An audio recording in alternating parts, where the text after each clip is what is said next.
So hey everyone, thanks for coming. This is our second monthly meetup. We're going to be doing them every month. I'm Andrew. I'm a web developer here at Google. So today we're going to have Igor do some announcements about Angular, about that beautiful cake, and then he's going to give a presentation on data binding and on the new Chrome extension for debugging Angular.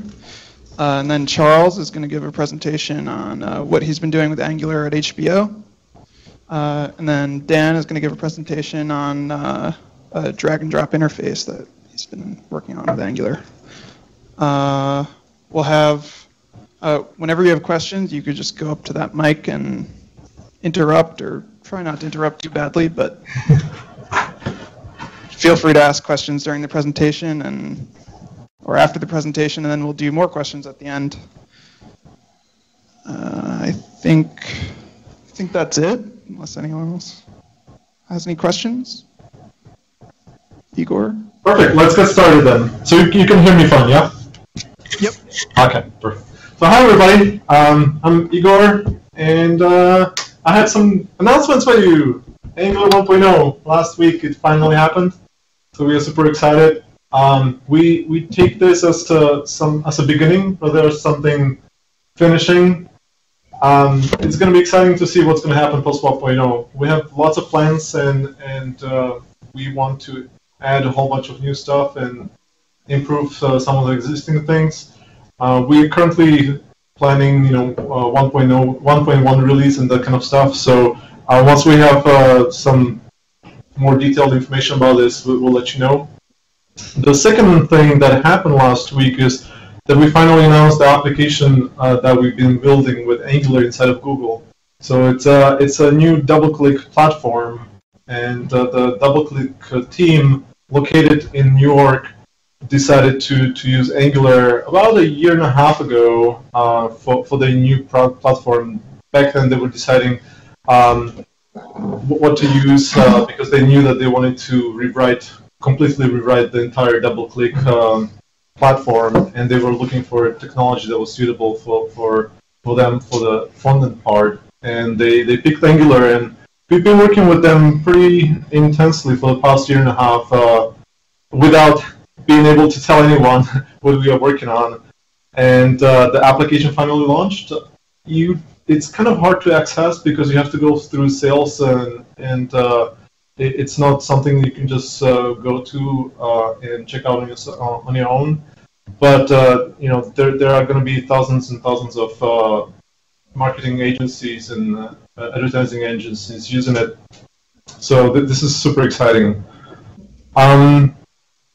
That's about it for announcements, and let's go to the presentation. So today we're going to talk about.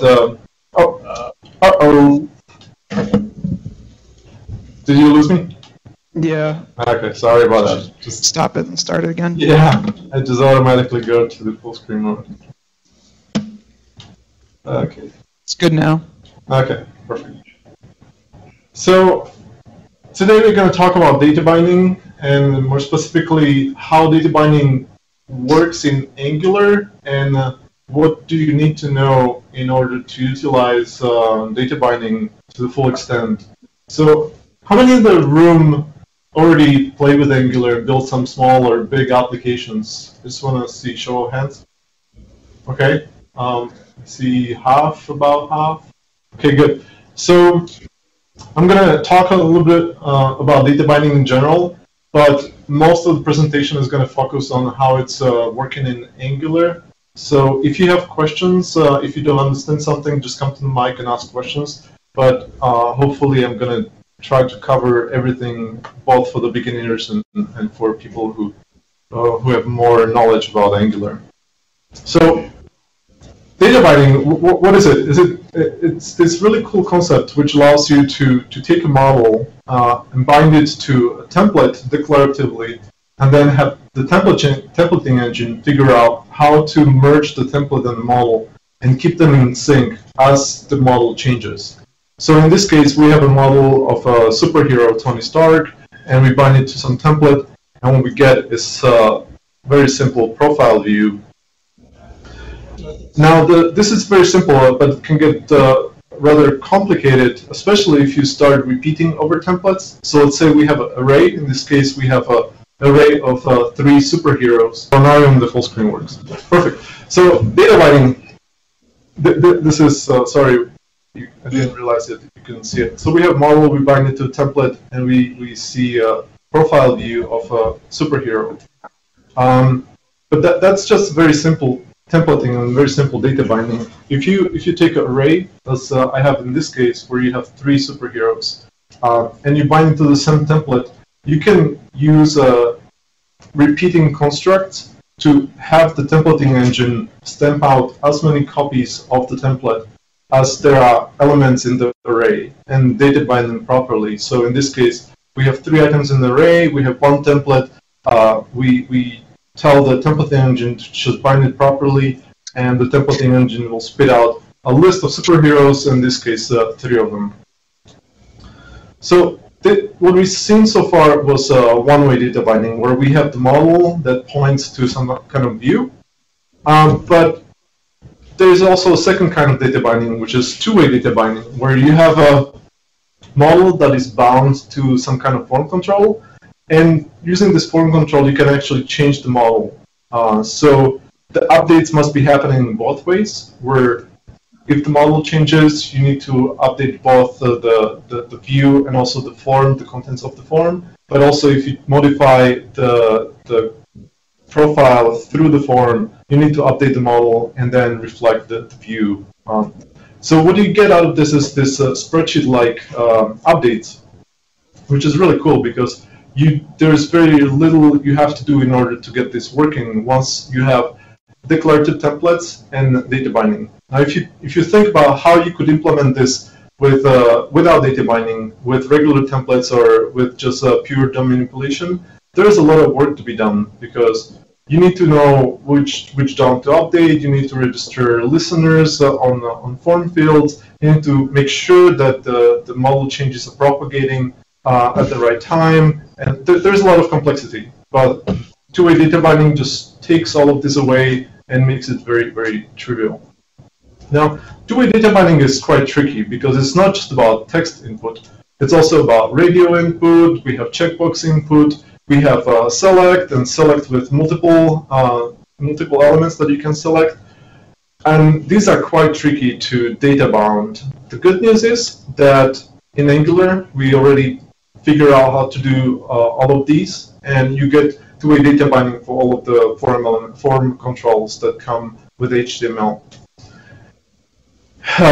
Yeah, it's not just the select and all of those, but if you have a text input, you can have a number input, an email input, an URL input, and you often feel that these are not enough, and for your particular application, you want some custom formatting or custom validation, so what you end up needing is a custom input.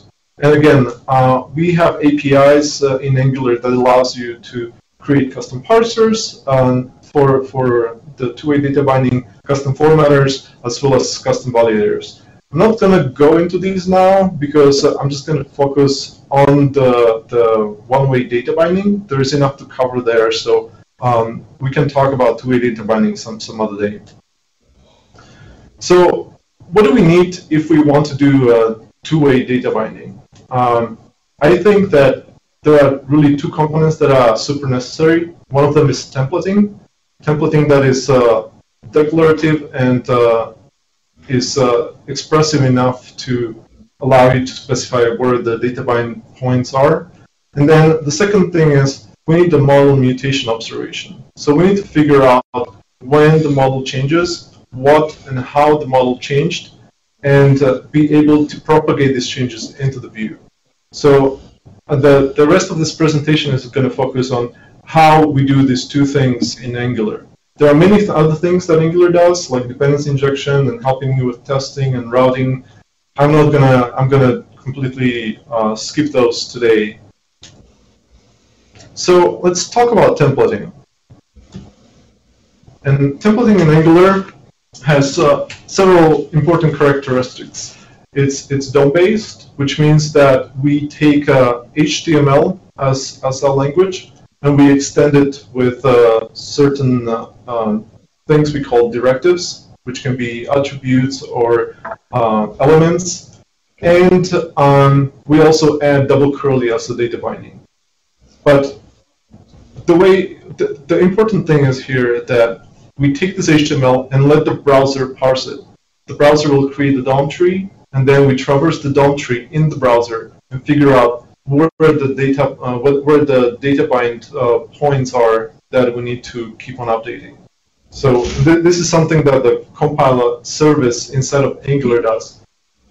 You don't need to worry about it, but if you are doing something more advanced, you might want to utilize the services that Angular internally uses to do the data binding and template compilation. All the services are exposed to you, and you can use them. So there is a very simple example right here. We have a list of people. So what we are doing, we have a compiled directive, ng-repeat. Everybody knows about ng-repeat here? I see nodding hands. Okay. So ng-repeat just takes people as the array and will stamp out as many LIs as necessary for all elements in the array, and will data bind all these copies of LI to the right model. So in this case, we take people, we assign each element into the temporary variable person, and then we data bind it in here to person.fullname. So person.fullname is the binding. This is what the compiler understands and looks for. And when it finds a double curly, it knows that this is a place in the DOM that needs to be updated with whatever the current value of the model is. As I said, the templates in Angular are DOM-based, so optionally you can use script tags to create fragments of templates, but this is not required. This is optional. So if you want to create fragments that you want to reuse in multiple places, you can create these fragments and define the template through the script tag. But if you are doing something simpler where the template is just part of the view, you can just load it as regular HTML and Angular will just compile it. This is very different from what we call a string-based templates. Those are templates that are assembled from a string rather than from DOMs, where the templating engine parses the string and figures out what are all the directives or where all the data bindings are, and will create a DOM out of that. This is not something that Angular does. So what were our goals with the templating? One of them was the ease of use, and the learning curve should be very simple. And that's why we think that the HTML is really good at expressing what static UI should like, what a static UI in the browser should look like. But it doesn't really help us with dynamic UIs or expressing how the UI should update as the model changes. So we thought, well, HTML is really good. Maybe we could just extend HTML, and that's what we did. The other one was validness. We want to be able to validate the templates, and using HTML as the base language and just adding extra stuff to the language allows us to utilize tools like HTML validators. So if you work on a project where you want to be sure that all templates are valid and they render HTML that is valid, you can do that with Angular. Again, something that is very, very tricky to do with string-based templates, because if you have all your templates in script tags, the validators don't understand what's inside of the script tag and cannot validate it. The next thing that goes in hand with this one, with validness, is interoperability. So we want to be able to utilize existing IDEs, editors, even HTML preprocessors like Jade or Haml to be able to generate the templates. This is totally possible if the templating language is based on HTML. So for example, with HAML, you can write a template with HAML and add the data bindings and directives, and HAML will compile that into HTML. HTML will load that in the browser will load the HTML, create the DOM tree, and then Angular can come and compile the template, and it just works. And the last thing is efficiency. Efficiency, we want to be able to target the specific DOM nodes that need to be updated. We don't want to do inner HTML or create massive updates in the DOM. So we're trying to focus the DOM updates on the smallest possible piece in the DOM. And there's a DOM stability, which goes with efficiency. So if we're able to create one-to-one mapping between DOM node in the view and the model, we can also do something like, if you sort your model, so let's say you have a list of heroes and you sort the model in different ways, so the objects in the array are reordered. Because we have DOM-based templates, we can actually take the nodes and rearrange them in the DOM instead of just blowing them away and recreating them from scratch. This is really important for third-party compatibility. So if you have some third-party CSS or third-party listeners registered with DOM nodes, if you would just destroy the DOM nodes and recreate them from scratch, you would lose all this stuff. So some of the jQuery plugins require this kind of DOM stability, and this really helps with integration with third-party libraries. So before I continue, I have built a very small application here. Do I need to make this bigger? Yes, please. Okay. Is this better, or is it good enough? Looks good to me. Everybody can see? Okay, perfect. So this is a very simple application.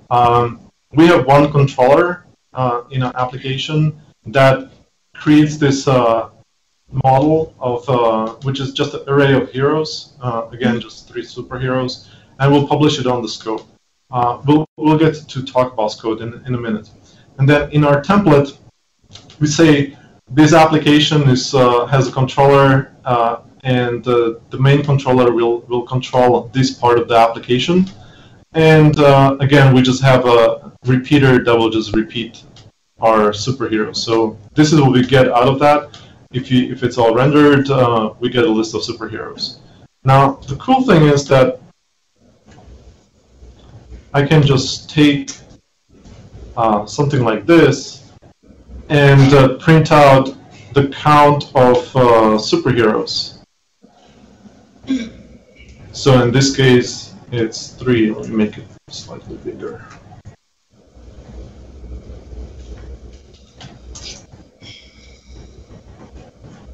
Okay. So the preview is automatically updating as I type.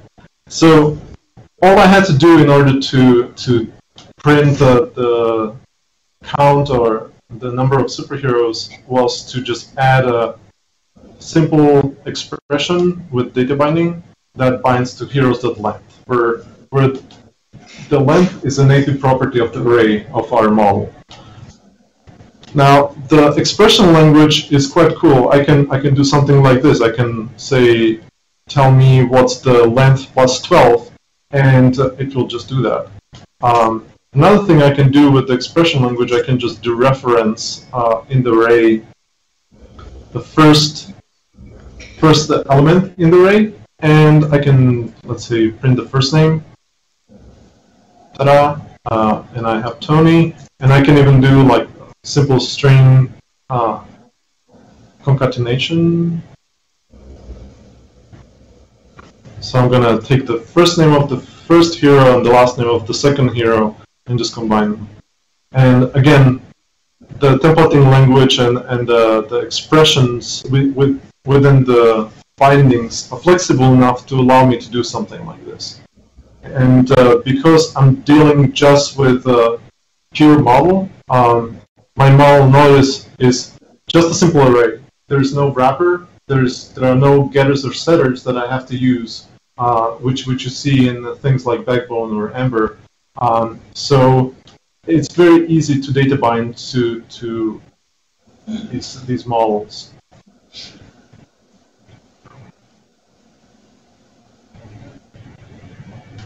The next thing I can do is for each of the hero, I can just add an input tag and bind the input tag to the last name of the hero. And what I got out of that was for each of the superhero, I have a form control here, and I can change the last name.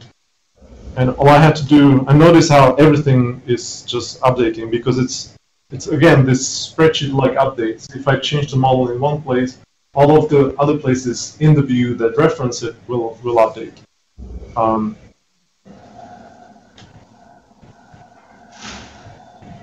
Let's go back to this.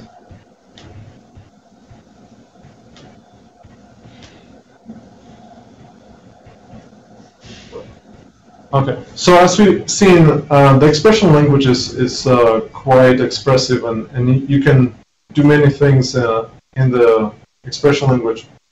It's really a subset of JavaScript with some extra stuff thrown in, like in the case of the last expression, we have a pipe and an uppercase, which is our syntax for filters.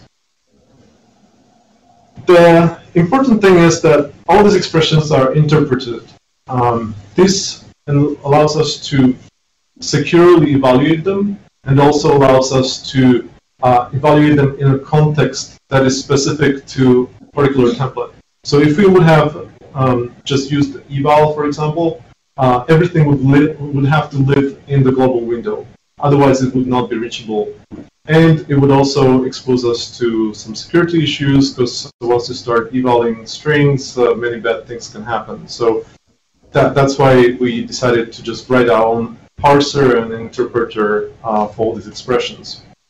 So the expressions are very flexible, but also they are intentionally limiting. Like, we don't want you to put too much stuff into the expressions, because if you build your templates that are too complicated and contain too much business logic, that means that in order to test these, you have to bootstrap the entire application and write end-to-end tests. Whereas if your templates are simple and just call into controllers, then you can test the controllers without the view. You can very easily instantiate the controller without the view and just perform all the operations and test it. This makes tests much simpler and also much faster. So the next thing, now that we know something about our templating and how that works, we need to understand how the model mutation observation works. So the model mutation observation is about how do we figure out when the model changes, and how do we tell the rest of the application that, hey, now we have 4 superheroes instead of 3 in the array, go and update the view. And that's what the model mutation observation does. So our goal was from the beginning, we wanted the model mutation observation to be non-obtrusive. Because if you start using wrappers, proxies, getters, and setters, your model will get very complicated very easily. And also, your model will be very specific to the framework you're using. So if you want to reuse the code in a different situation, you cannot do that. Unless you use the framework that provides all the wrappers for the model. So we wanted this mutation observation to work very seamlessly and just work with any kind of model you might have. The other one was it should be very flexible, and we choose that through the expression language that we built and that I showed off just before. The next thing was we wanted to be able to coalesce multiple event changes. So when you have a model change that changes multiple things in the whole model, so let's say you have a list of superheroes and you want to remove all the superheroes from this list, it should be really just one operation, it should be one event that tells you, hey, the array was emptied, go figure out what happened. We don't want to have one event per removal from the array if the whole operation is really just emptying the entire array. This coalescing allows us to do just one DOM update at the end, which is much more efficient. If we would have split up the whole operation into multiple things, we would have to do multiple DOM updates and multiple re-rendering and relayout and all those things. It would cause flicker and would make the whole application slow. And the last thing is model consistency. We wanted to be able to guarantee that when we are observing a change in the model is in a consistent state. So let's take an example of 2 bank accounts, and you're trying to do a transfer from one account to another. The whole operation consists of 2 stages. One is decreasing the balance of the first account, and the second one is increasing the balance of the second account. Now, if we would have triggered the model change in between these 2 operations, all these listeners could observe the system in an inconsistent state, in a state where either money is missing or there's too much money in the whole system. So what we do in Angular is we make all of the updates to the DOM, all of the updates to the model, and at the end, when all the operations that change the model are done, that's when we start to call all the listeners, all the parts of the application that are observing particular pieces of the model. So that way, when we call the model change listeners, the model is in the consistent state. So the way it's implemented is using something we call Angular scopes. Angular scopes are these objects that provide the mutation observation, and it's also a place where the model lives, along with some other things like event listeners. And internally, it uses efficient dirty checking. Now, when I say dirty checking and efficient, it sounds terrible because dirty checking is rarely efficient. But it turns out that if you don't touch the DOM during the dirty checking operation, the JavaScript engine is really fast. And even though we do dirty checking, it doesn't create performance problems for the applications. So I mentioned this scope object, and as we can see on this slide, from the scope object, we refer to the model, and any properties on the scope object are our model that we can observe. So in this case, we can have a model that is just a primitive, like a string or a number.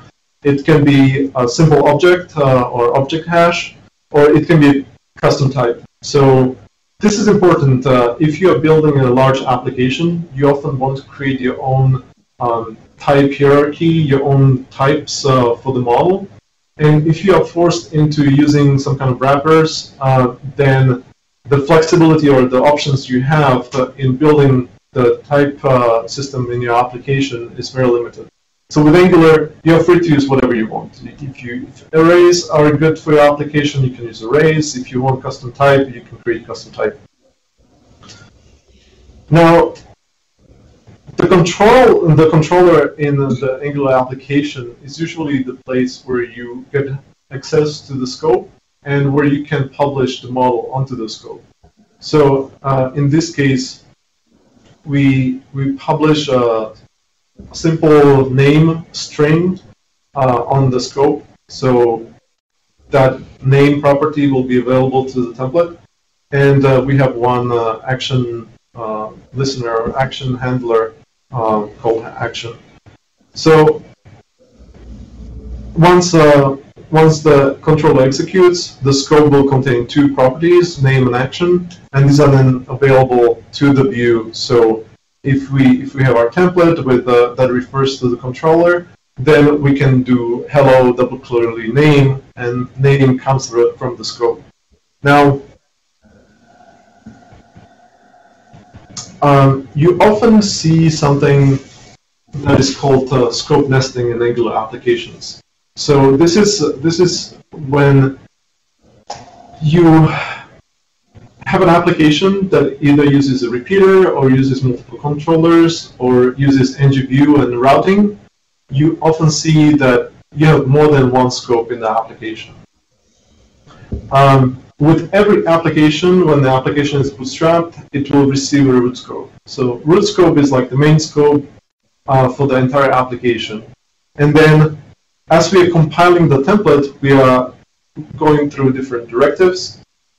And when we find a directive that requires a scope, we will create it, and this scope will be a child scope of the previous parent scope, in this case, the root scope.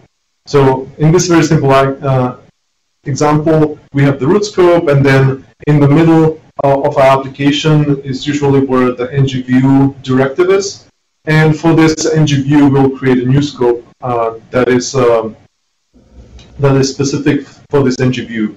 But because the two are linked through prototypical inheritance, everything that exists on the root scope is also available to the child scope. And in this particular case, let's say we have a repeater inside of the ngView. The repeater will create one scope per element in the array it's repeating over. Now, you might ask, why? Why do we need this craziness? And the answer is garbage collection. So we want to be able to write the applications in a way that don't easily leak memory. And not leaking memory can be quite tricky if you have a lot of listeners that you need to register in your application. And these listeners are specific only to a particular view. So let's say you have the settings page and you have a list page. When you data bind the view page, the listing page, you create you have to register listeners that will be notified of the model changes. And when you switch to the settings view, all these listeners should be deregistered. Now, we could have asked you to just call some function and to register all the listeners that you might have registered, but this is very error prone. So we decided to go with a different model where the scope is a garbage collection boundary, and by just destroying the entire scope, we can automatically deregister all the listeners and all the models that are specific to a particular scope. So in the case of a repeater, when the repeater shrinks, so let's say you change the model and deleted all of the items from the array you are repeating over, the repeater will tell the scopes to destroy themselves, and this will automatically free up all the memory that was associated with this particular view. So how do we get from a template to something that we can observe? In this case, we have a hello world or hello hero example with this kind of model. So the model is just one hero with first name Tony, and the template is hello and hero.firstname. Now, when we compile the template and merge it with the model, we end up with this is something that happens internally, but it's an API that you can use if you want to.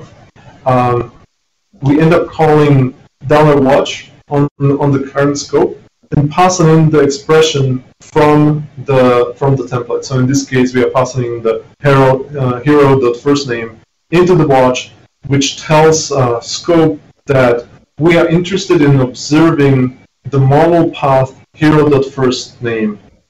And when the model hero.firstname changes, we want the second function we are passing in to be called, and that function will be called with the new value and also the previous value. And once this function is called, you are free to do whatever you want.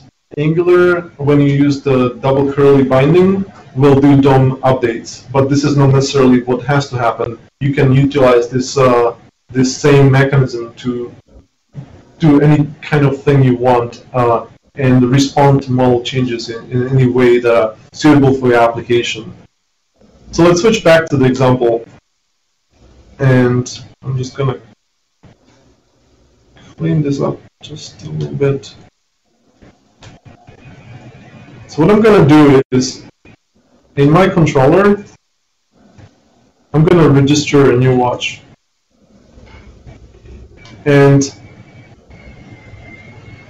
what the watch will do, it will observe the length of the heroes array, and once the length changes, Angular will call this second function. Angular will call this function, and in the console, we'll see the new count printed. So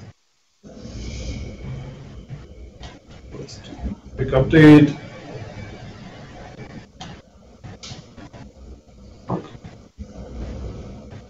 Everybody can see this? Yep. Okay. So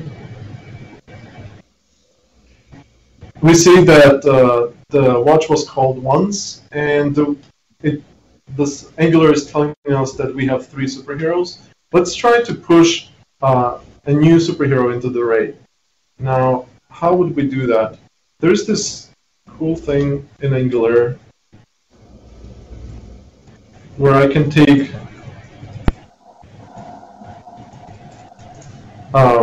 document body, because the controller is associated with the body element. I can just wrap it into Angular element, which is a jQuery or jQlite wrapper, depending on if jQuery is available or not. And then I can call a function called, or method called scope on it. And what will happen, I will receive, oops, I need to execute it in the context of the iframe. So when I call this, S will contain the reference to the scope that is associated with this body element and also with the controller. And what I can do is I can observe, I can do, I can call heroes, and this is the array of heroes that we have up here. And I can even push a new hero in there. Let's say Luke.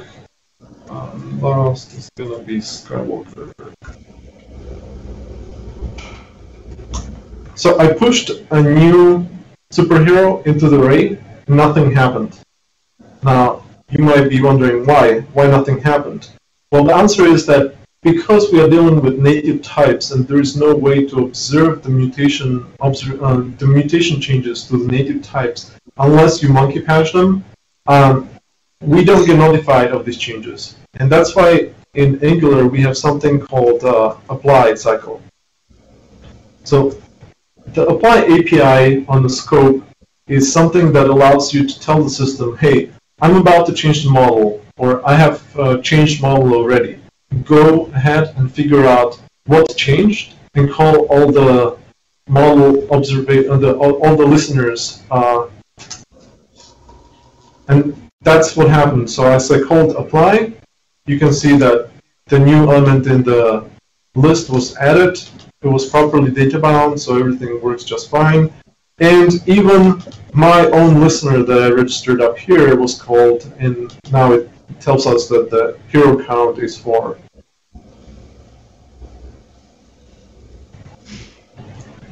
Any questions about this? Is this clear? Okay.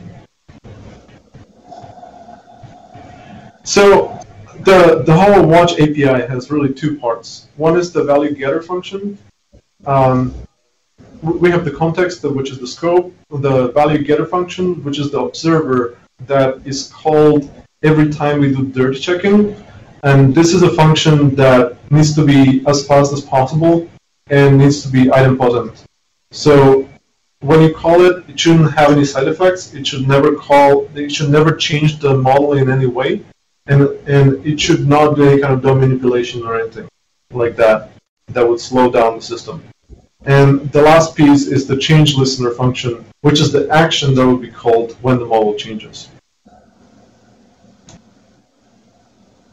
And this is the apply API. So the apply API again will take takes a string, which is an Angular expression that will be evaluated in the context of the left-hand side scope, or it will take a function which will be executed. And once either of these is finished executing, we will do the dirt checking to figure out what's changed and which listeners we need to call and which actions associated with these listeners we need to call. So the question is, when do we call this apply method? That's the trickiest part of the whole puzzle. And hopefully all of you understand how the browser event loop works. We have the native part in the browser, which contains something called event queue. And this is where the browser is hanging out most of the time, and it's waiting for something interesting to happen. And by something interesting, I mean key press, or a mouse click, or mouse move, or XHR coming from the server with the data, or set timeout firing, any kind of event that happens. Triggers the browser to go from this event queue into the JavaScript land, and will execute a function that was registered that is observing this event. So the browser will call the function, and when the function is done executing, we will exit the JavaScript world and we'll go back to the native world of the browser, and the browser will do all the DOM rendering and necessary to reflect all the DOM changes you might have done in the JavaScript world. And then we'll go back to the event queue and we'll just wait there for the next interesting event. So this is called event loop.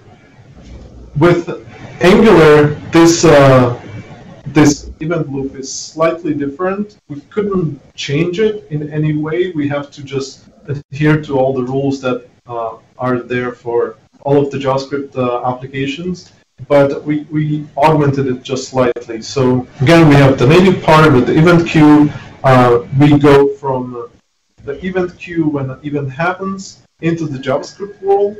And now, if the event that we are responding to could have changed the model in any way, so for example, the XHR returned and the callback from the XHR updated the model, or you are using $timeout service in Angular and you modify the model. So any of these will call a $apply for you. And in most cases, this happens for you it is done by Angular APIs. So if you're using $HTTP service or $timeout, or if you are doing two-way data binding with form controls, we are calling $apply for you, and you don't even know about it. But if you are, for example, trying to integrate with WebSockets, we don't have any kind of native WebSockets support in Angular right now. In this case, you need to tell Angular, hey, I'm about to change the model, or I changed the model already, go figure out what happened. And this is when you need to call the apply API in Angular.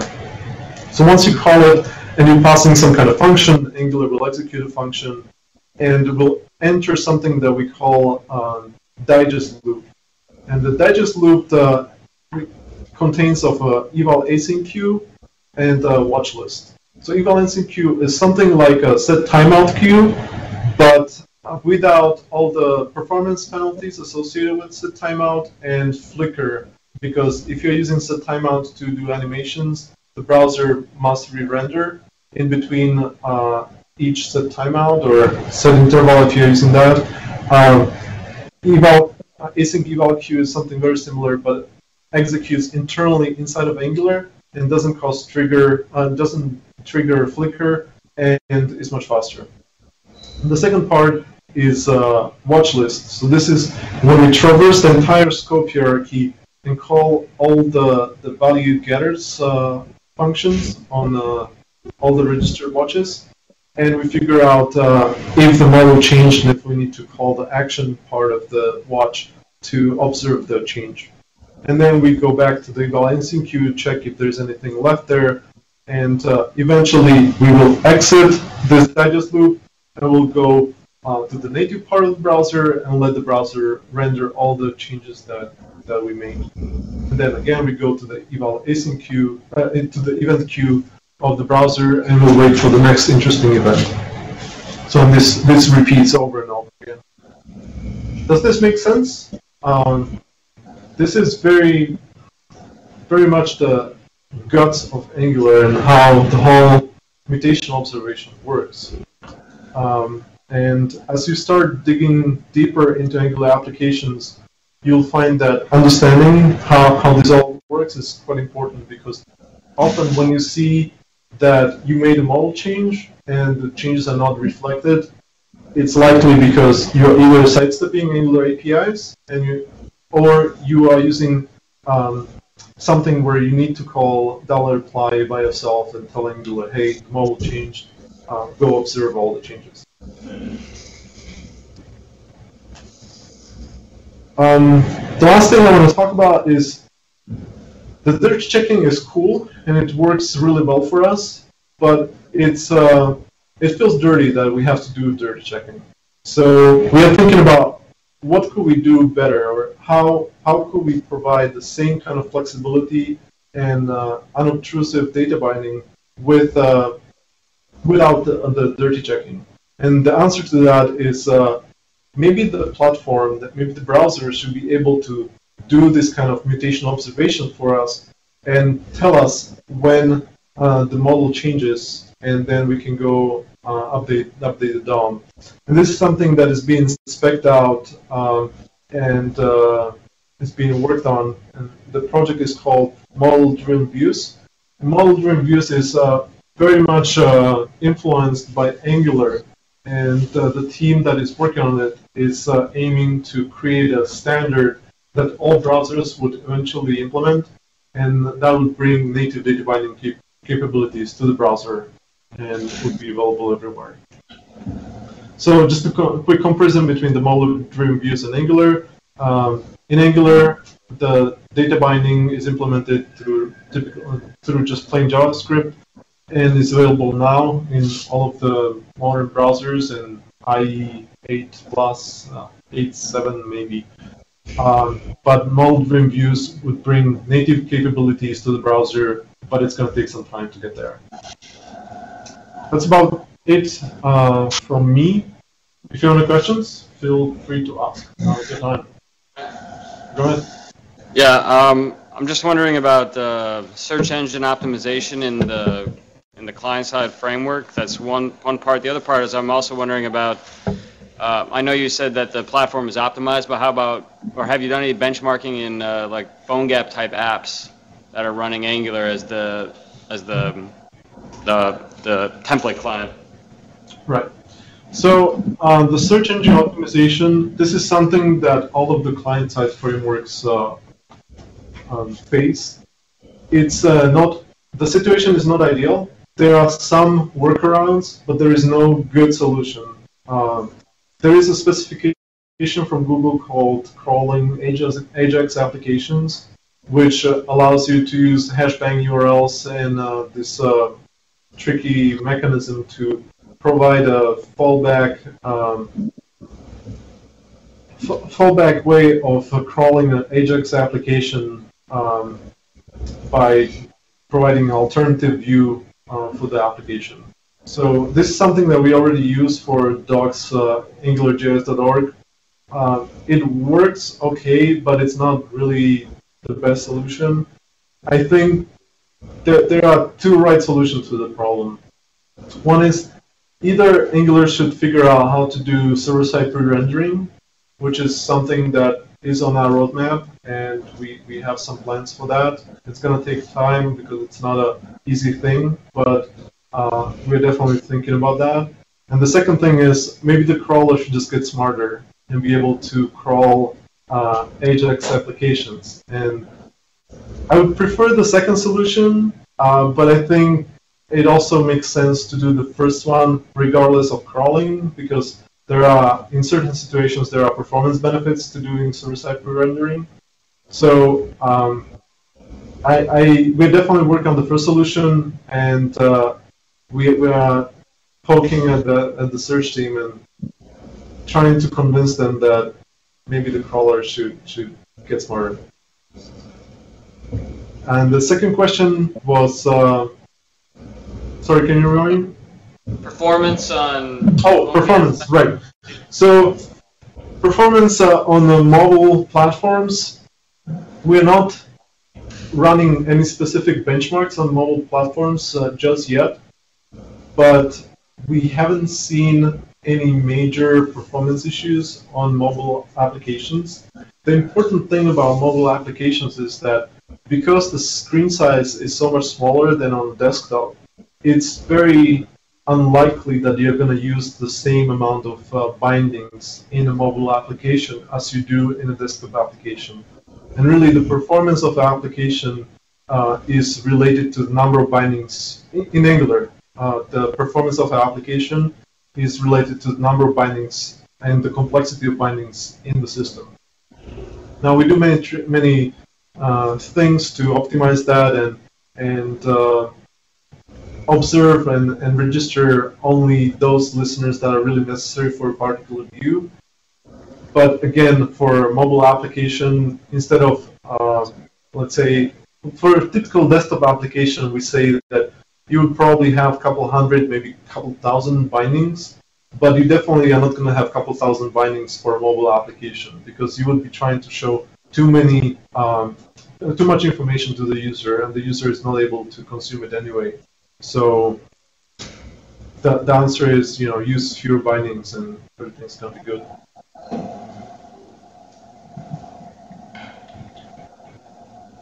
Could you speak a little bit about the security you mentioned and the view code with the curly braces? Right. What exactly are you interested in?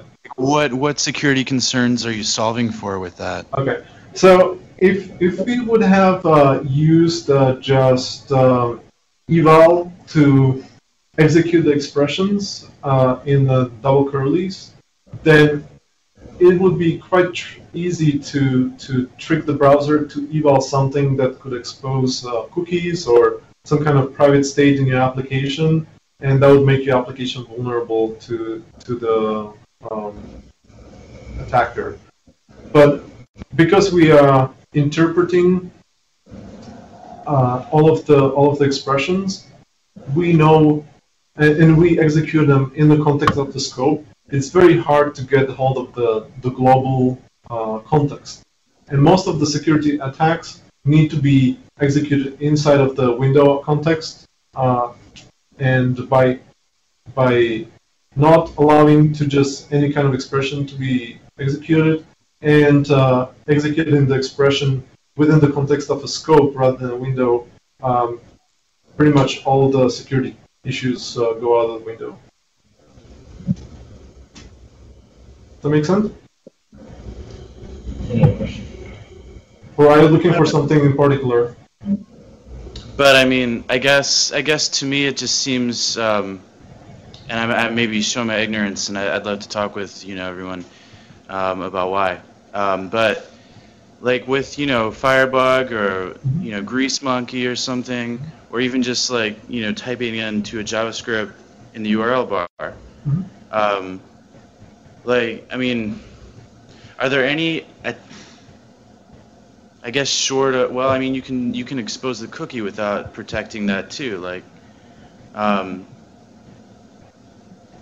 guess I don't see like why that needs to be solved if our sites are already properly like CSRF protected and have our sessions safe. Well,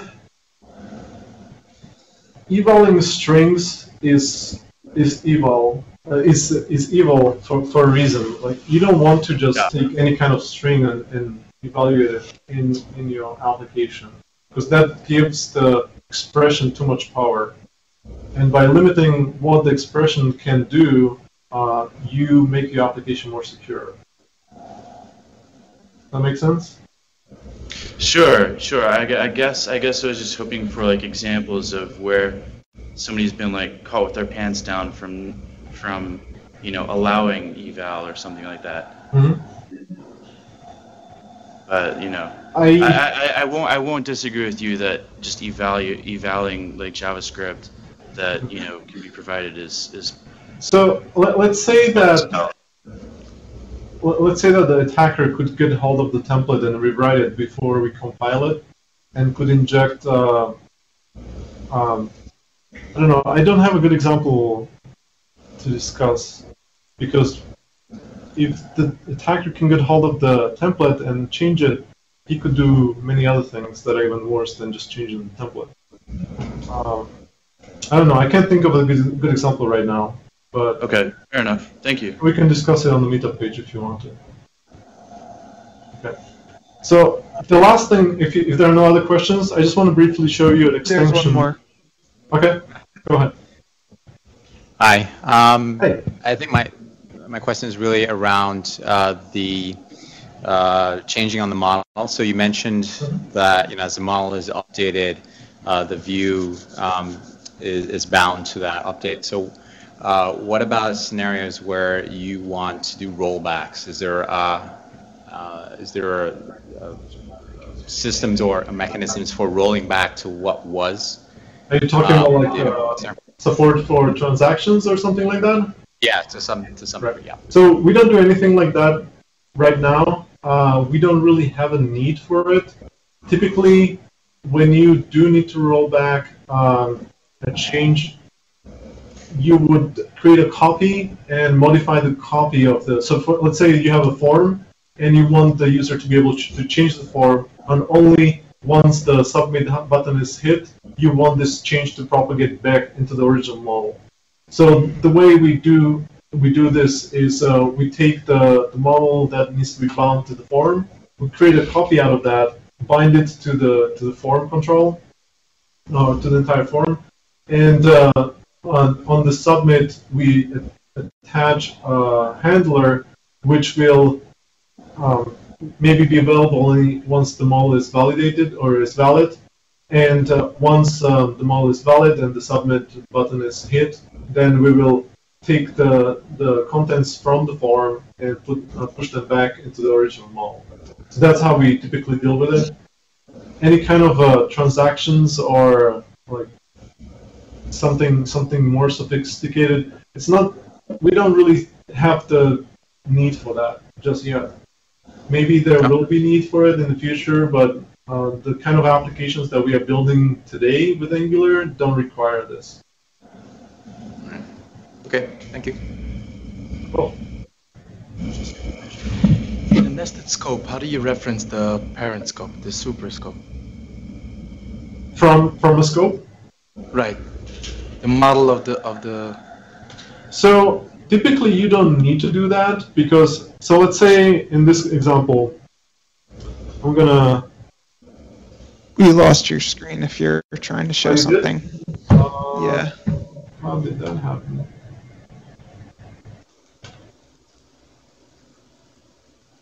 Let's try again.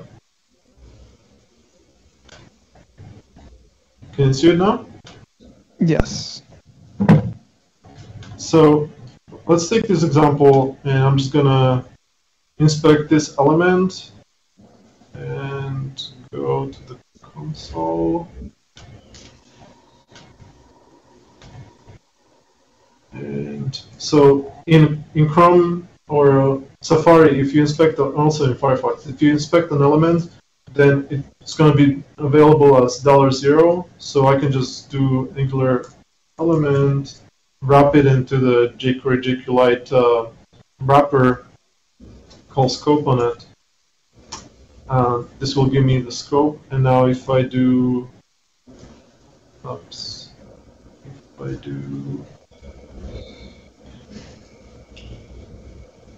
hero, it's going to print Clark because that's the element that I inspected. But if I do heroes, I get a reference to the array which is associated with the repeater. Now, the scope that I'm observing is specific to this single LI, but because it's prototypically inheriting from the parent scope, heroes is available, and heroes comes from the parent scope. But what I can do, I can even explicitly say, go to parent and show me heroes, and this is where heroes live. And if I try to go one more up, heroes are not going to be available there.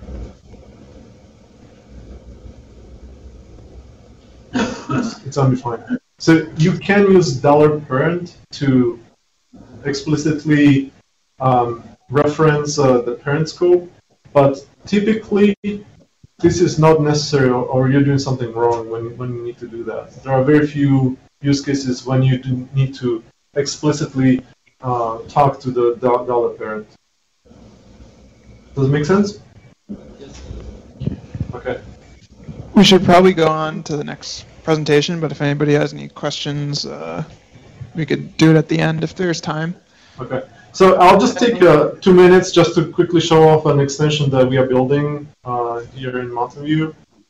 And let's take a very simple to-do application. Wouldn't it be cool if I could just go to my Chrome and have something like an Angular tab in the web inspector, which would give me some insight into how the application is structured. So in this case, we have multiple tabs. We can observe the model tree. So as I mentioned, each application has this scope tree that that is associated with it.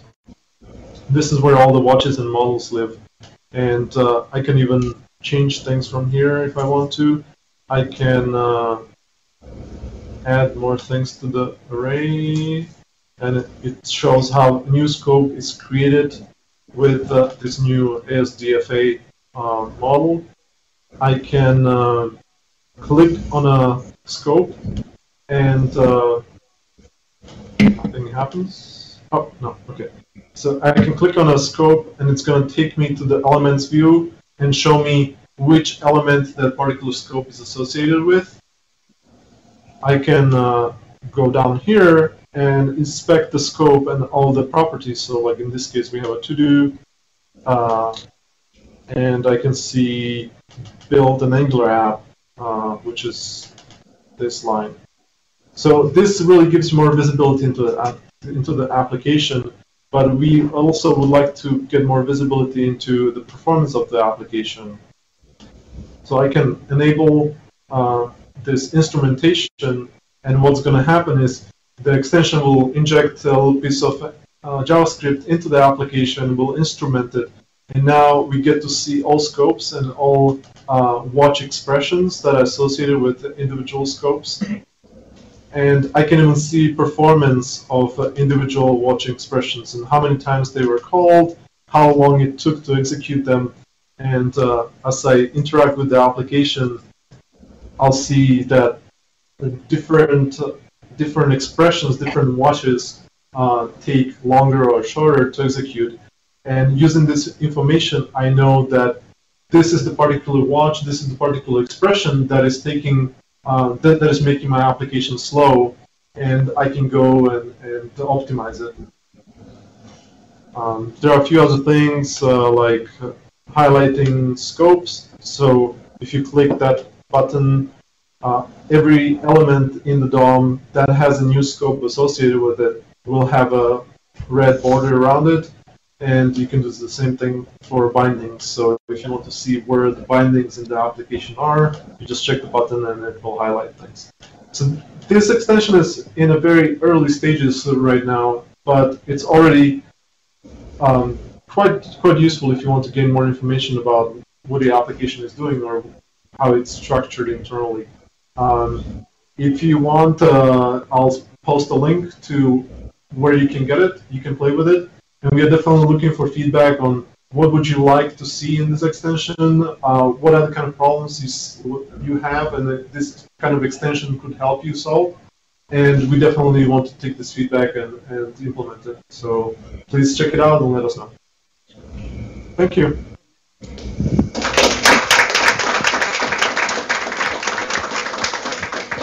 Could you also post your presentation notes? Yes, I'll do that. I'll post the links on the Meetup page.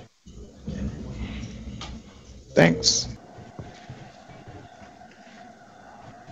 So my name is Charles Fulnecky.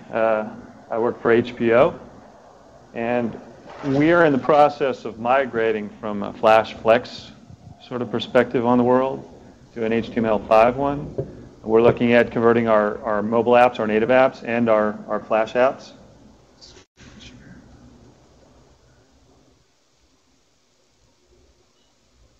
And I just want to share some of our experiences. We went through a POC process, and we looked at standard request response. I guess I should caveat that SEO is very important to us.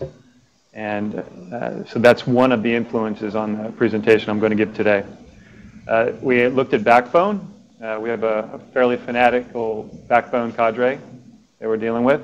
And we also looked at Angular. And I have some significant Backbone experience. My last Backbone app was started about 12 months ago. I was doing a project for American Express. And we did a mobile app using Backbone. It was very successful. And very pleased with the results. But I ran into some things that I wasn't that happy with. One was the testability. Having to write fixtures a lot and having to deal with developers that were injecting DOM queries in various places in the code, from the controllers to the renderers, it became very difficult to test and very difficult to maintain. And my first experience with Angular was seeing Mishko on I guess a YouTube presentation of Cloudy with a Chance of Tests. And from that point on, I was sold. So this is a water cooler presentation that we did on Wednesday, June 6th for Time Inc. And I just want to share my part of that, which was responsive design and Angular framework.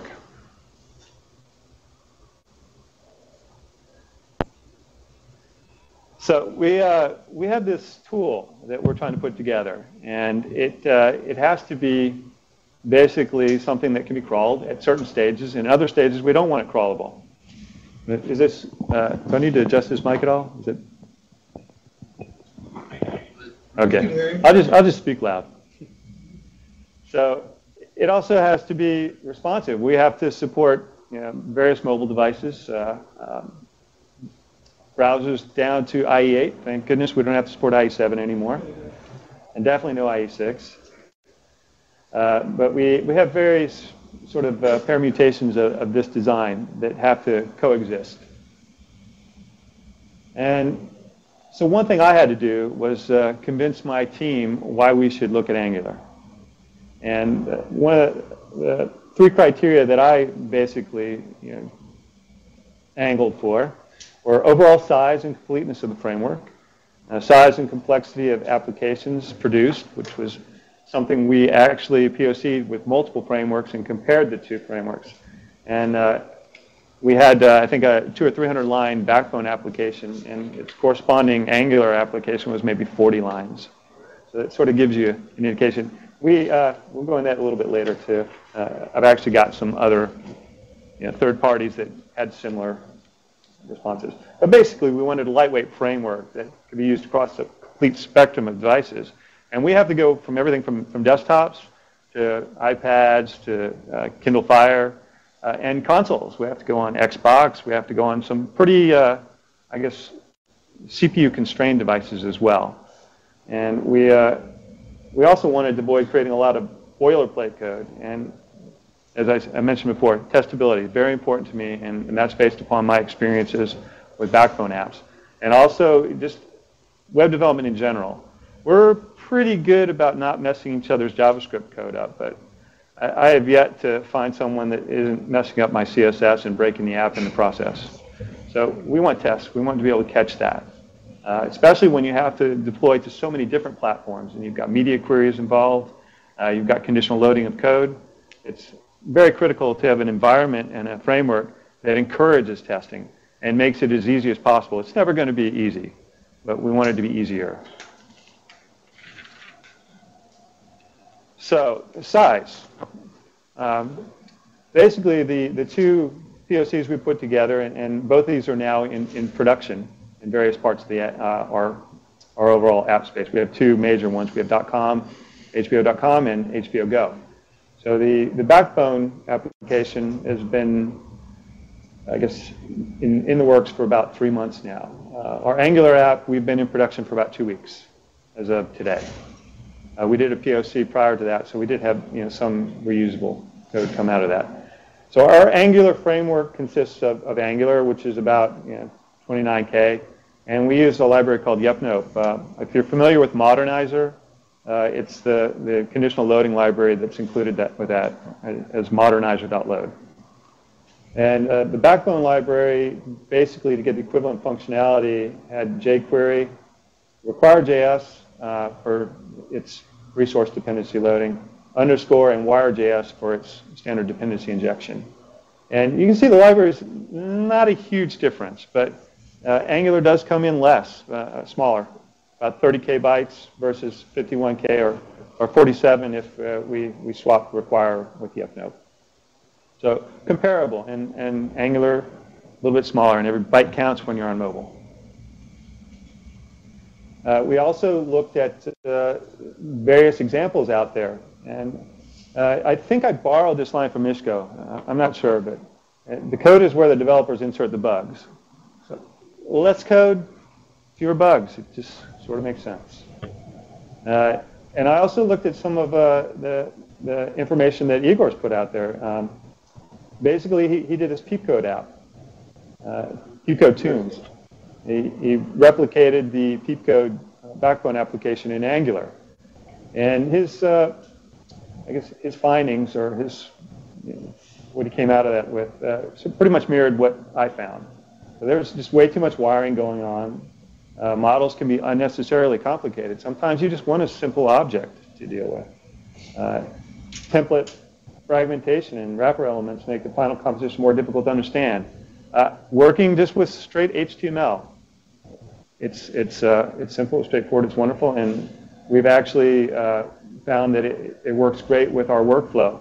We have, I guess, a design team that I think they're located in the city. I'm not really sure. I never get to talk to them other than I hear their voices over the phone. They give us these specs, and generally we pull them out of PSDs.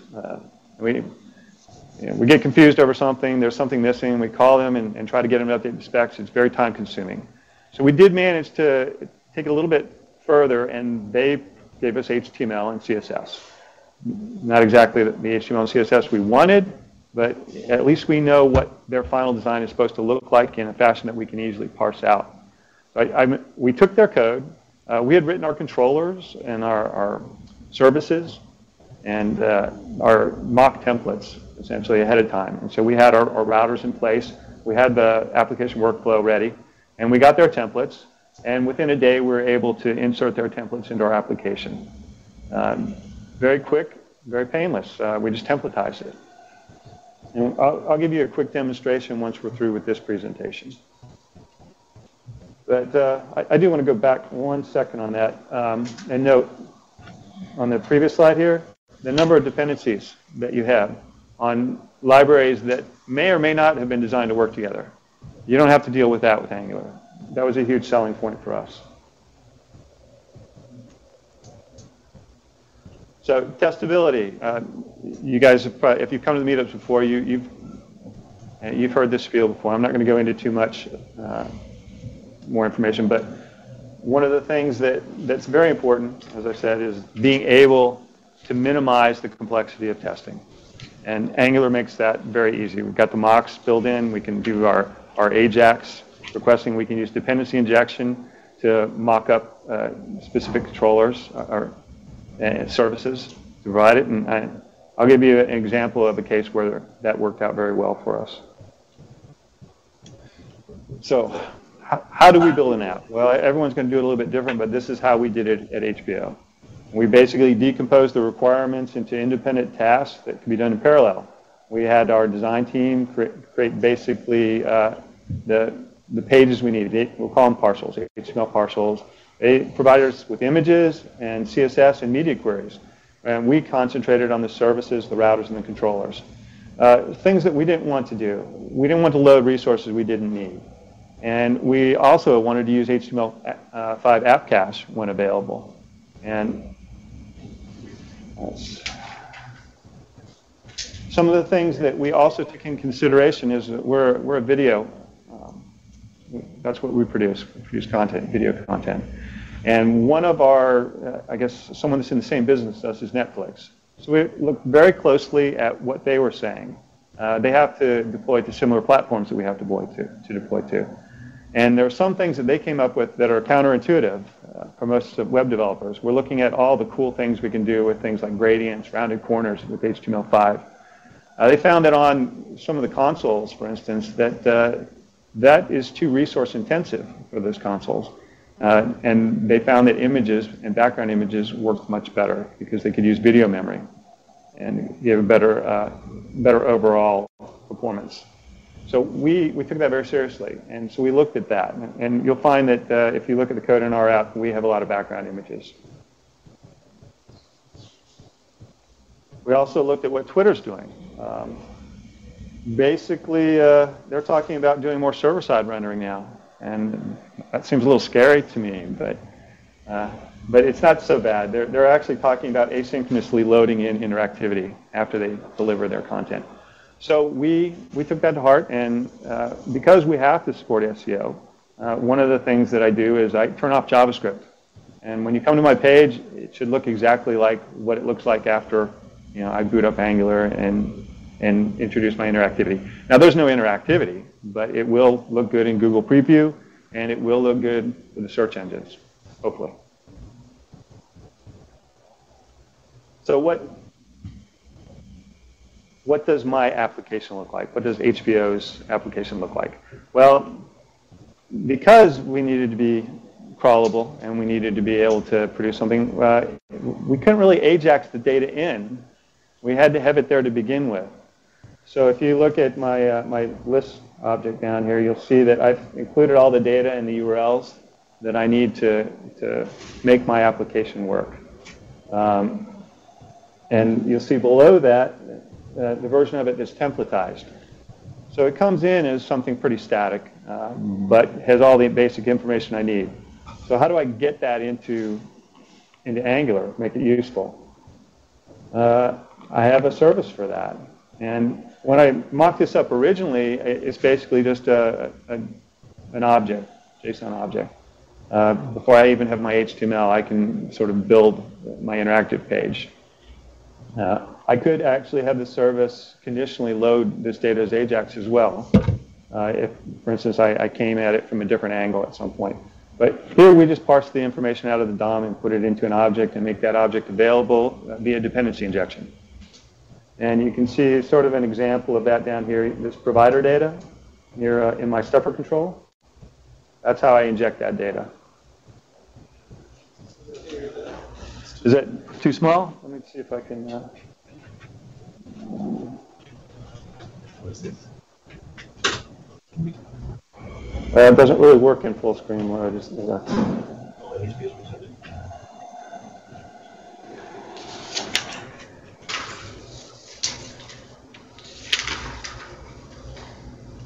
Okay, everyone's noticed, if you've been writing Angular apps, you've probably been using templates to some degree, and you know how you can load them using the include, ng-include. How many people have used ng-include? So we basically want to conditionally choose the template, and sometimes we have multiple templates and we have nested templates. So ng-include works out very well for us. But what I didn't want to have to do was load all the controllers that I might need for all these different templates that I may never visit. And while the syntax for the route provider is very nice about templates, I can add them as objects and URLs, and it'll load them asynchronously when they're needed and cache them. The controllers, not so much. So we introduced another element to this, and basically we're using yep-note to conditionally load our controllers. And I don't know if that's visible or not. Oh, now the mic finally starts to work. If I lean this way and talk, you can hear me well. Is this visible at all to you guys?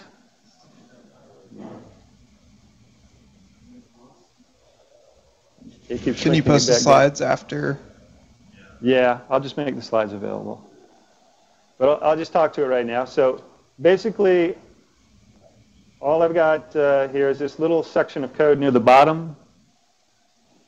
That's my, my yep node. And I just pass in an object to that, and it will essentially look to see if I've already loaded the dependencies before. It will just fall out.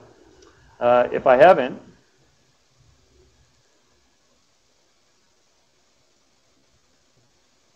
it will run this note clause that will load my dependency. And then I've got, I can do a couple things there. I can, if I have multiple dependencies, I can have callbacks that react to those independently. And then I finally have an onComplete function that essentially sets my template. And what I've got here is rootscope.digest. I'll stop clicking there. I'm not sure if that's correct or not. I know it works, but maybe some Angular aficionados can tell me if I think I did try apply, but it didn't quite work. But I had to run digest in order for my view to update itself at this point. So to summarize, the HTML parcels are loaded and cached by AngularJS on demand. And the templates are bound to the view. In this case, to make this work, I've bound the controllers to the views declaratively. I don't pass the controller in with the route provider function. And the end result is we got a very small core application, which allows us to build complex applications that exhibit the same performance characteristics as small applications. We also, you might be concerned about latency at this point. Because you clicked on it, it's got a demand load, both the template and the JavaScript. But we actually use app cache, so they're sitting and waiting in cache by the time we get to these particular views. So don't forget to test. That's the most important thing about Angular. That's my selling point for it. And if I didn't do my test, then I basically wasted everyone's time with this. You really have to keep beating that drum. I'm using Eclipse. I've got an Eclipse plugin, but I also have build listeners that watch my file system and run my tests in the background. We also looked at Igor's presentation.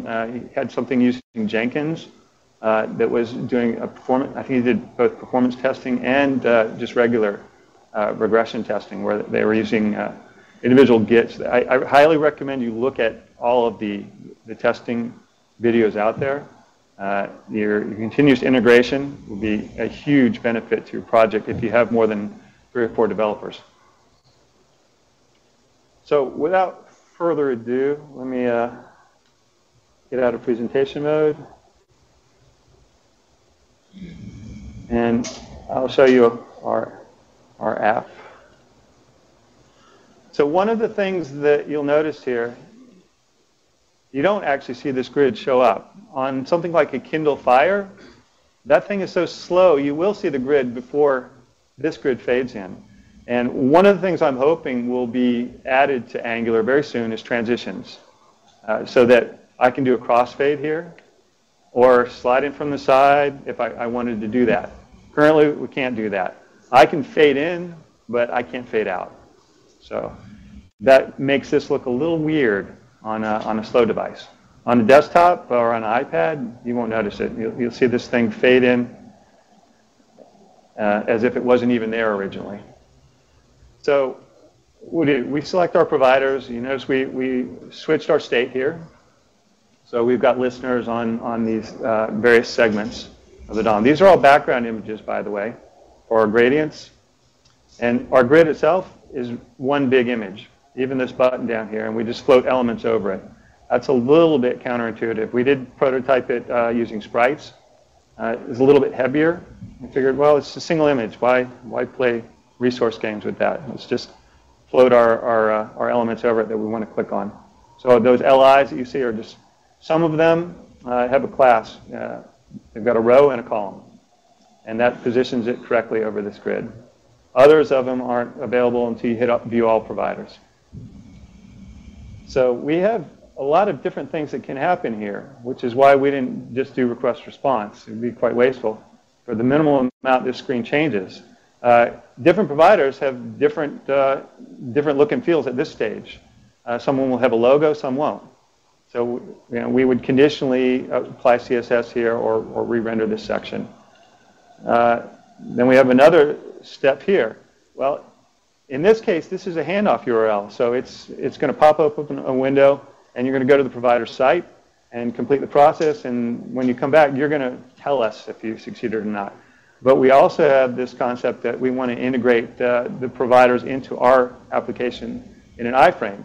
So if you were one of those type of providers where you had an iframe URL available, we would have routed to that. And very slight change in the CSS and the HTML. So again, we didn't want to go out and re-render the page just for each navigation. And we wanted to have some nice, smooth transitions.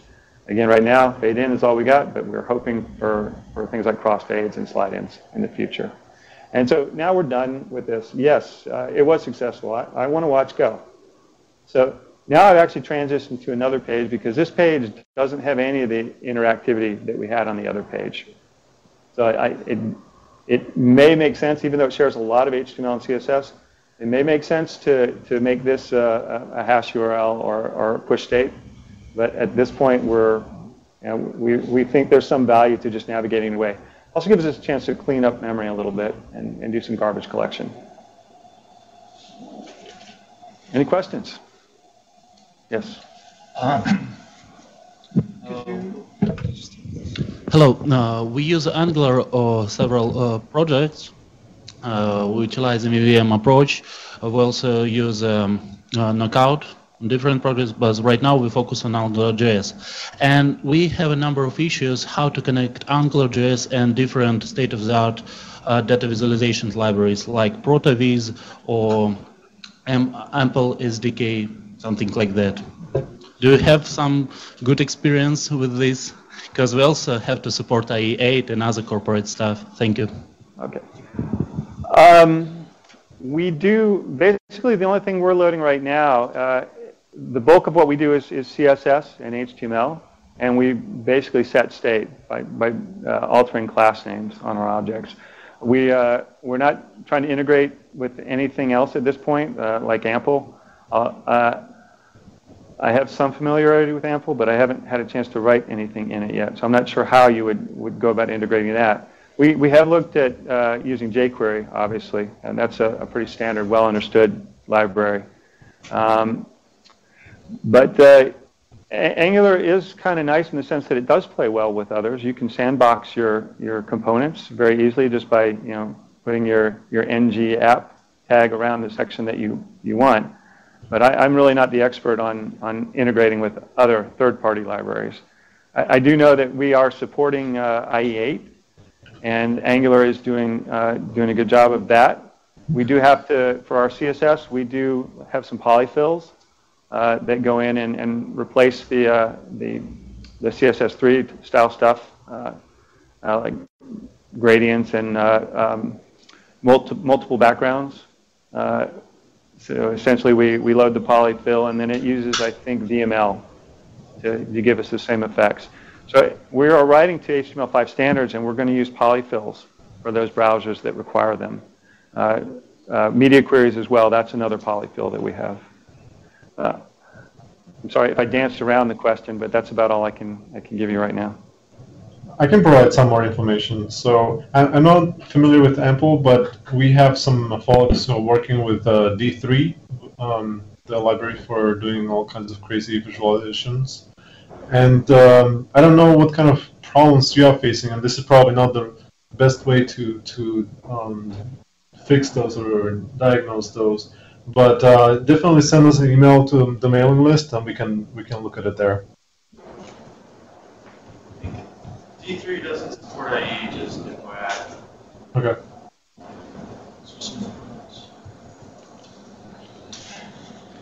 Okay, I think. Thank you. So,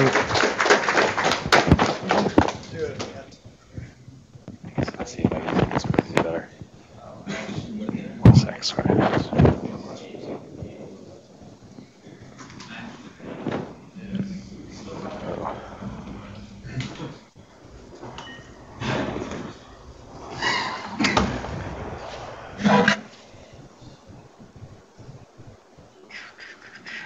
Hi, I'm Daniel Zen. Really good turnout here. I'm really glad everybody showed up. This is only our second meetup, and I feel like we're going well. Okay, let me get on the Hangout so that you can see my screen.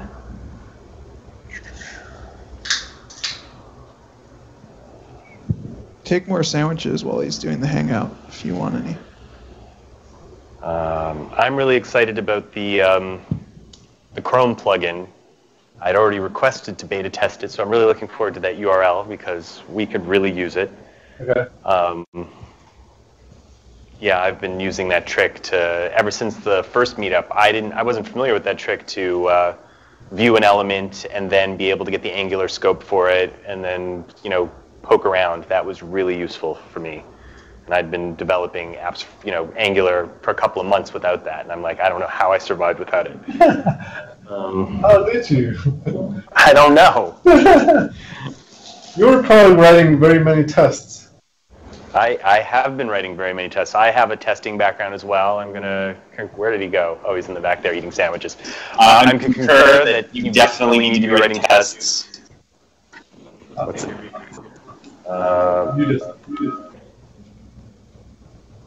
So my background in Angular really only dates to, what's that? Oh, sure. So these are just actually, there's really nothing to show yet. So trust me, I'll make sure it looks good when I get to it.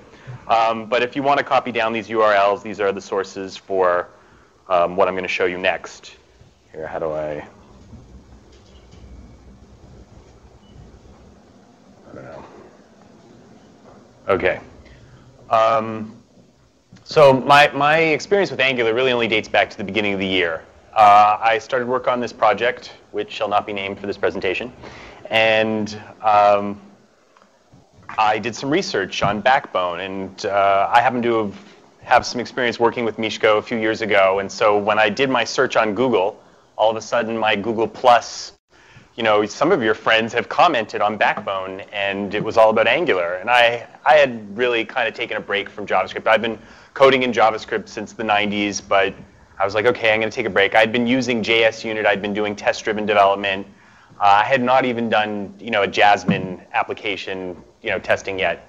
And then suddenly I'm like, okay, I get to choose. Well, I'm obviously going to choose what Mishko's put out because I'm familiar with his discipline in doing testing, and I have a similar discipline. So I immediately started exploring Angular. And the application that I was doing was a photo management application. And so I had to do some drag and drop. So the first thing I started looking into was, can Angular do drag and drop? And there was a demo using some code that I'm going to bring up right now. And I'm going to make it bigger so everybody can see. And this was written by, I think, Mishko and Igor and a fellow named Powell from that works at Google in Zurich. And it worked with the old version of Angular. And they had put out a demo. And I'm going to show you the demo. Let me see if I can, if I do that trick to, I can make it, I'm trying to remember how to make PS Fiddle show the output in its own screen. Anybody? There we go, that'll do. And I'll just make it bigger. So this was, here, I'll refresh. Sorry, guys.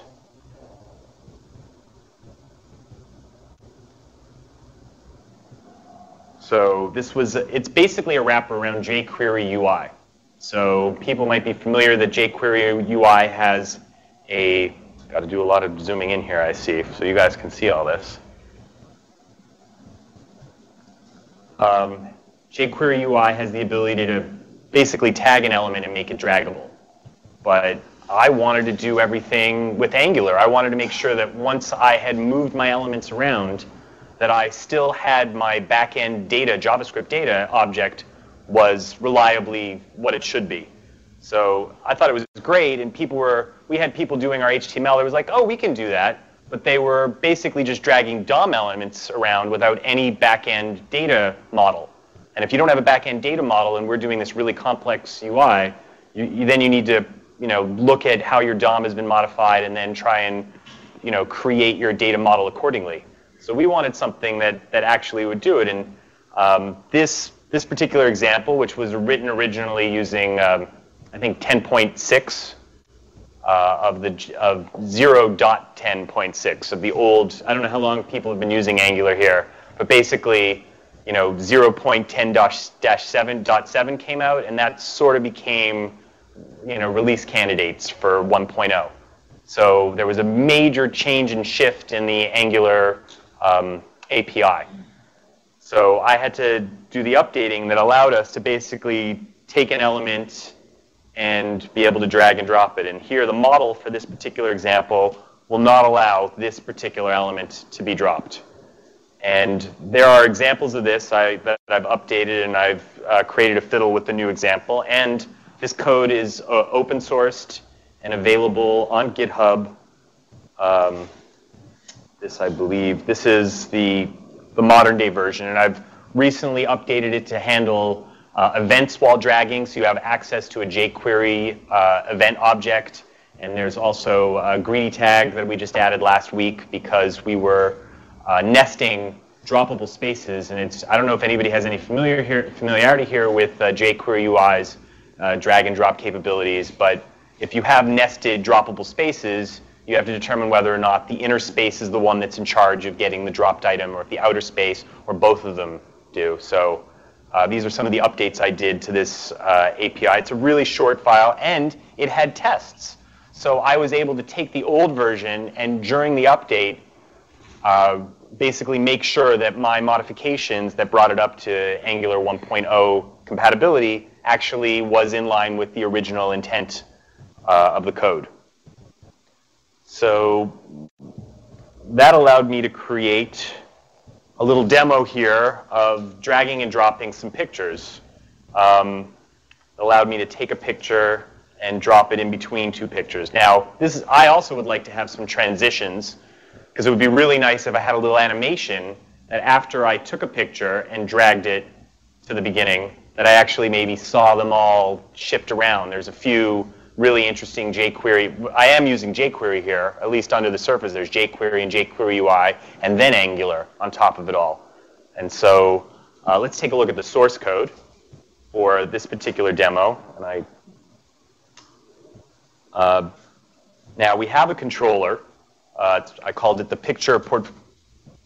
When I turn around, it looks so much smaller than it does on my screen. I'll zoom in one more time. Picture portfolio controller. And so we're once again using ng repeat for all of these pictures in the controller.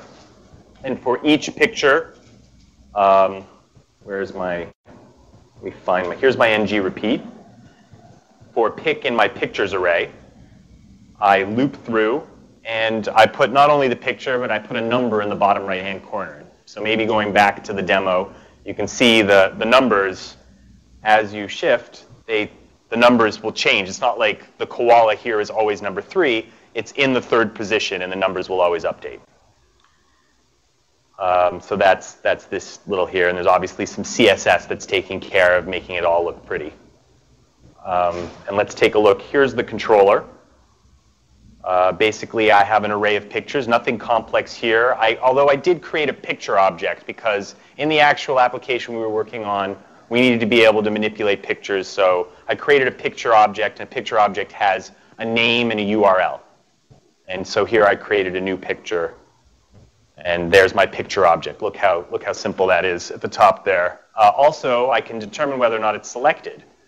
So that allowed us to create functionality like, oh, if I select 3 of them, I can then drag 3 of them, and I get a little number 3 on top here. Let me show that again. So you can see the 3 that says I'm dragging 3 pictures, and I can drag the 2 flowers and the koala in between them to the end. So they're now at the end. Also, I'm using an Angular template when I actually do when I do any drag, I'm using an Angular template to represent. Even though it looks identical to the original image, the template actually has some logic in it that says, hey, how many are you dragging? And let's put a little number in the middle so you can actually see that. And this is available online, actually. This is available for everybody to see. And so here's the template at the bottom. jQuery UI itself has the concept of a helper. So when you drag something, you can declare the helper to be what it visually looks like. And so I have an Angular template, and here I say, get the selected length. So that's how many pictures are selected, how many are there. If it's greater than 1, then display this little pink covered number in the middle. So I don't really have much of a presentation except to show this demo, and I actually have a version of the app to show as the final. So this is what the app is eventually going to actually look like. Now, it might appear a little small to you guys. It's using Angular all over the place. We're using routes at the top. You'll notice there's a hash URL at the top representing what page I'm on. Unfortunately, that's actually a little jQuery, which I don't like using as much as possible. But notice that it actually animates. And I haven't really, once again, transitions are something I'm really looking forward to having in Angular. Because it would be nice to be able to say, OK, this is now disappearing. Let's have an animation while it disappears. Angular is really good at saying, OK, the DOM has changed, and instantaneously updating the DOM. But to have an animation, you sort of have to have, you have to write it custom. It's not something that's built into Angular yet. Yeah. So it's definitely one of the priorities. The folders on the left, they can be opened or closed. And you can see that you can either see what's in a folder or not when you click on it. And then these are the portfolios here. I have 3 portfolios. The first portfolio has pictures in it. And there's some more complicated selection algorithms available here. So now I can shift select and select 4 items. I can alt select and unselect or a few. I can still drag and drop the pictures that have been selected to the end there. Sorry, this is an old machine, and I can tell you right now it's... So I can drag and rearrange. We also have the ability on this particular, we can create a new, what we call an asset library folder, and that's at the bottom there. So I'll call, this is for the AngularJS NYC demo here. I'm going to click Save, and now I have a new folder here. And I can upload a picture. So obviously I'm going to use the Angular logo. I can drag and drop. This is actually an Angular drag and drop example. And once again, this code was, I was just reading through the Google groups, and somebody had written some drag and drop code using Angular that did this file upload. And so a lot of this, I'm guilty of looking and finding who's written what in Angular and taking advantage of it as much as possible and updating it if necessary.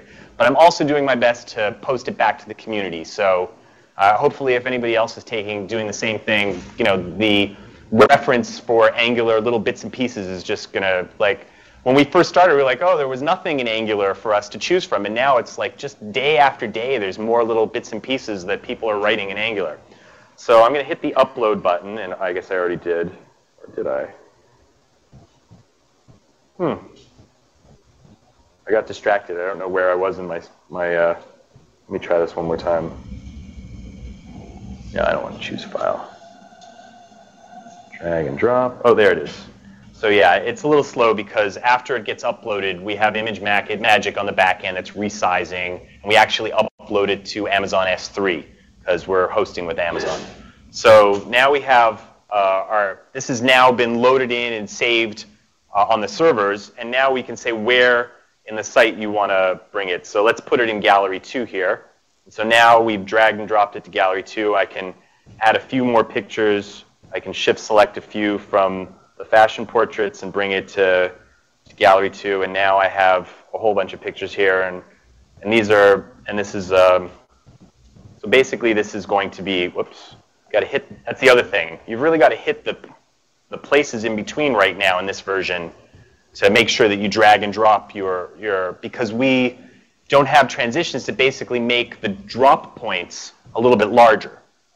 Because what we'd really like is to be able to say, oh, when you're over your droppable point, have the CSS change the size of the drop point so it gets larger and you see that space appear and you can drop anywhere in there.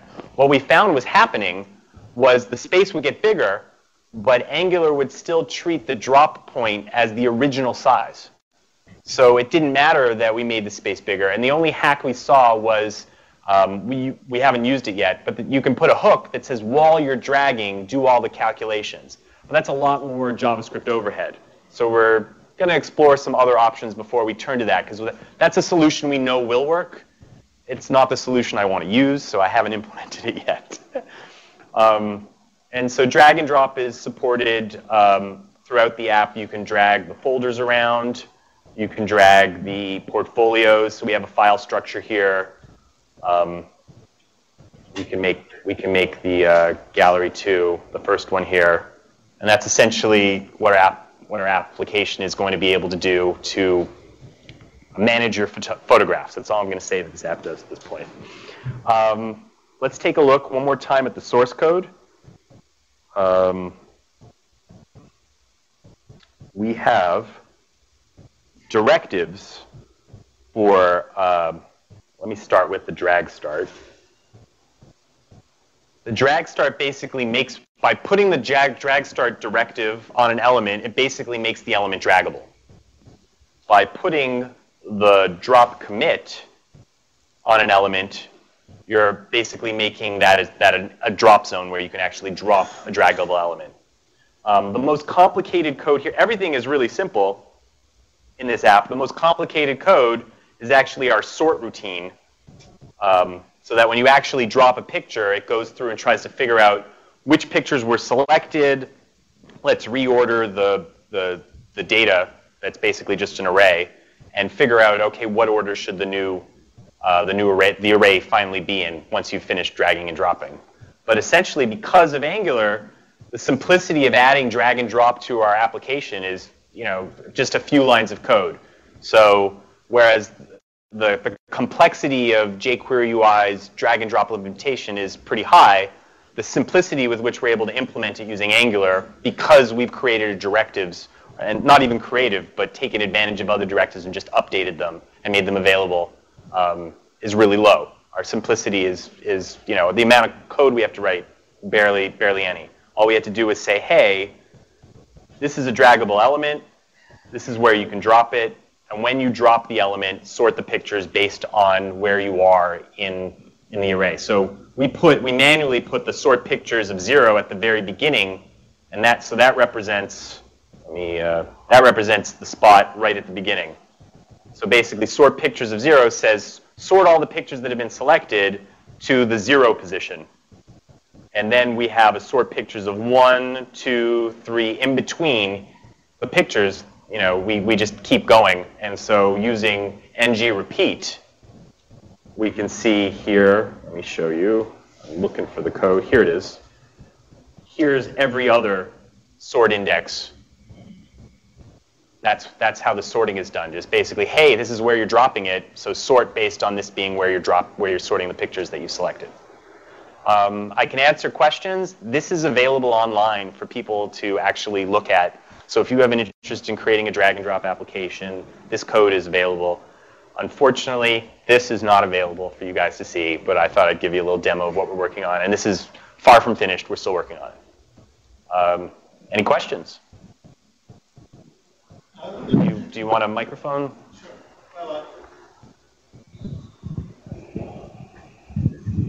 Part of the code, you showed all the images hard-coded, and then you had portfolios, which I imagine then is just using a directory and bringing the images in. Is that correct? Yes. Yeah, we created JavaScript objects. We were very object-oriented in the creation of this app. So all of the elements in our final UI are actually objects. Even the arrays, we probably shouldn't have, but we basically inherited from array and started to add functionalities to array to create our folders and our portfolios. Because essentially, the folders and portfolios, were arrays of items with some extra functionality.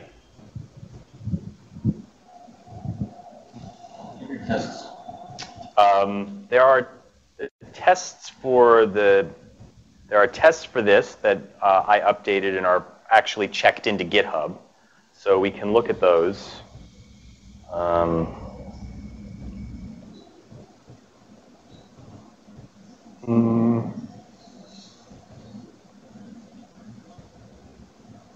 And these were pretty much the original tests updated.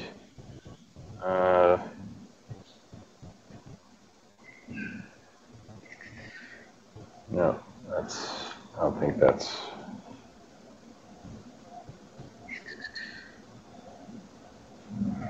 Guessing.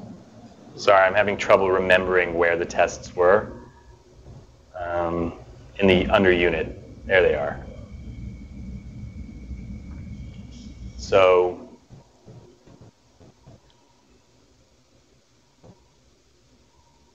And once again, I didn't write most of these tests. I did update them to 1.0, but these were the tests that were originally created in 0.10.6, and then I had to update them because the syntax had changed, the API had changed, and I was able to update the tests in a manner that allowed them to work in 1.0.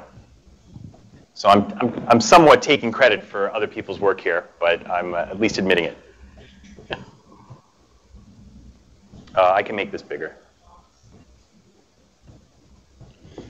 Sorry, you said that you use jQuery, jQuery UI, and Angular on the top. Do you That's have any correct. strategy to minimize all this stuff? What was my strategy? Well, because we were creating a complex front-end UI that was basically mimicking practically an operating system type of user interface, we didn't have much. We're just minifying. We're gonna in the final analysis, we actually have Rails on the server, so we're gonna be minifying all the code. But in the short term, that's not our. We're coming from a completely different direction than HBO is, where they're like, we need to worry about everything. We're actually creating the content management system for a select number of users who are then going to publish the pictures to. So those people will hopefully have. They're probably doing a lot of Photoshop on their machines. So it's a completely different group of users. And you said you've been using 0.6 version. Have you faced memory leaks? We're not using 0.6 anymore. But when you've been using? I never was. I mean, I was for like a week. Oh, I basically said, Igor, I see you've got another version coming out. Should I try and use it? He goes, oh yeah, you should definitely switch.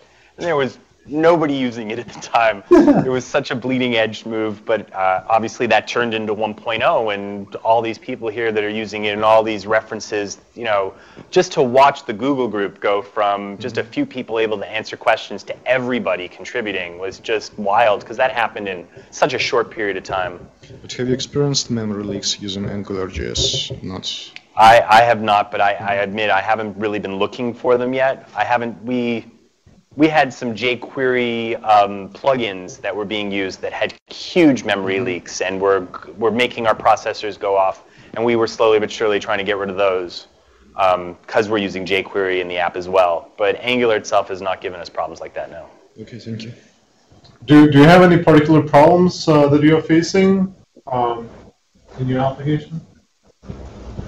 Patrick, do you have anything?